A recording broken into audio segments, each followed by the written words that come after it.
All right, so today we're diving into a really interesting video. A creator took on this huge task, trying to name the single biggest challenge for different countries all over the world. So let's break down what they came up with. I mean, think about that for a second. What is the single biggest problem a country can have?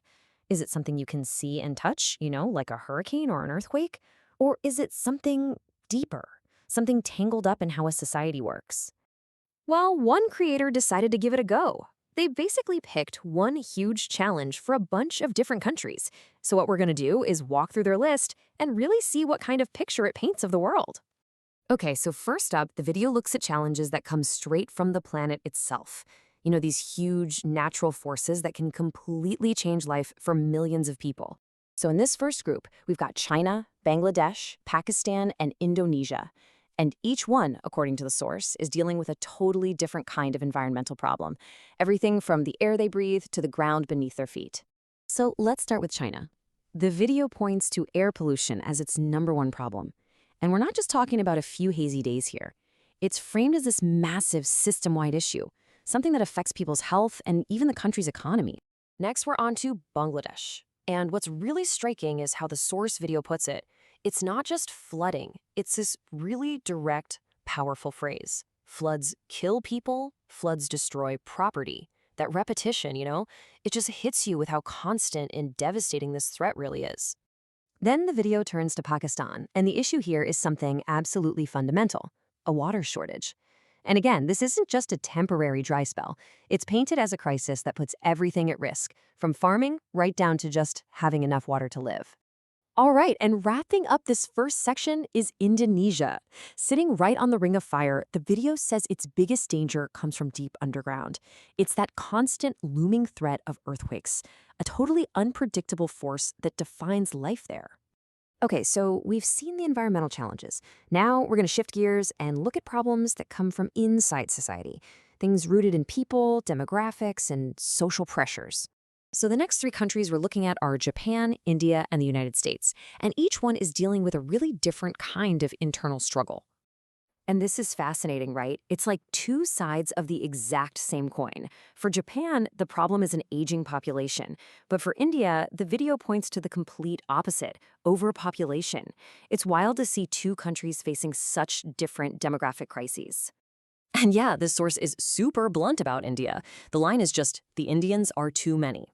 And the video ties that directly to a struggle for resources that, well, makes life hard. So it's really framing population density as something that directly affects how people live day to day. All right, then we get to the United States. And the creator here uses this really unique phrase. They call the challenge gun drama. It's a very casual term, isn't it? But it's trying to wrap up this incredibly complex issue, the politics, the debates, and the very real violence, all into 2 words. Okay, for our last section, we're digging into problems with the systems themselves, the kinds of things that are supposed to keep a country running and keep people safe, government and security. The final 3 countries in this breakdown are Mexico, Nigeria, and Afghanistan. And for each of them, the source points to a threat that really shakes the foundations of the country itself. So for Mexico, the video does something interesting with the language again.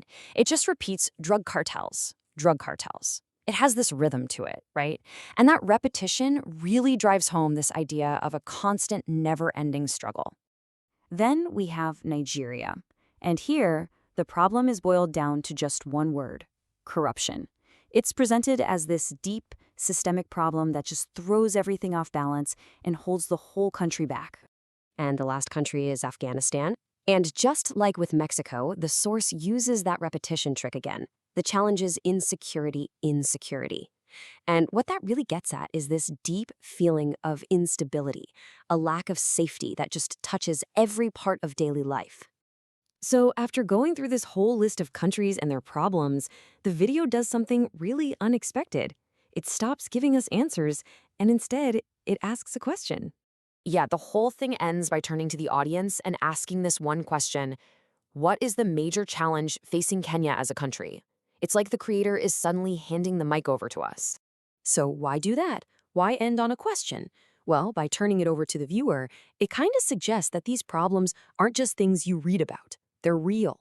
People live them. And maybe, just maybe, The people who actually live there are the ones who know the answer. And really, that's the big takeaway for me. The video gave us this list, right?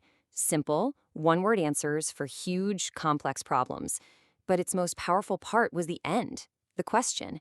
It's a great reminder that labels are a starting point, but real understanding, that only comes when we're willing to keep asking